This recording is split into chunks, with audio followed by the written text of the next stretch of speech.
SC Hindus అయ్యుండి వాళ్ళు గనక బాప్తిజం తీసుకుంటే వాళ్ళు రిలీజియన్ కన్వర్ట్ అయినట్టు కాదు, అంటే హిందూస్ నుంచి క్రిస్టియానిటీలోకి కన్వర్ట్ అయినట్టు కాదు సుప్రీంకోర్టు ఈ జడ్జ్మెంట్ లో స్పెసిఫై చేసింది. కేరళలో ఒక పర్సన్ ఒక హిందూ కమిటీ ఎలక్షన్ లో ఆయన కంటెస్ట్ చేయాలనుకున్నారు. సో దానికి అగెయిన్స్ట్ గా ఆయన మీద ప్రొడ్యూస్ చేసిన ఎవిడెన్స్ ఏంటంటే ఆయన బాప్తిజం తీసుకున్నారు, so he got converted to Christianity అన్నది. సో దాన్ని ఛాలెంజ్ చేస్తూ సుప్రీంకోర్టు స్పెసిఫై చేసింది ఏంటంటే ఇప్పుడు ఆయన గనక బాప్తిజం తీసుకున్నారు అంటే still that religion will not go.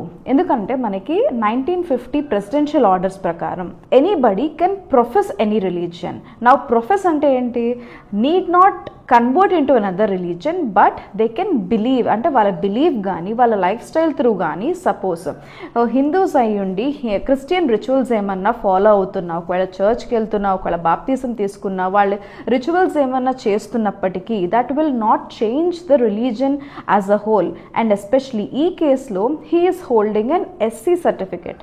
ఈ ఎస్సీ సర్టిఫికెట్ని ఫేక్ సర్టిఫికెట్ అనో లేకపోతే అది ఇల్లీగల్గా అబ్టైన్ చేసుకున్న సర్టిఫికెట్ అన్న ఎలిగేషన్స్ లేకుండా డైరెక్ట్గా ఈ బాప్తిజం తీసుకున్నట్టు ఫోటోగ్రాఫ్ కానీ బాప్తిజం తీసుకున్నట్టు ఉన్న ఎవిడెన్స్ డాక్యుమెంట్స్ కానీ ఇవి ఏవి కోర్టుకి చెల్లవు.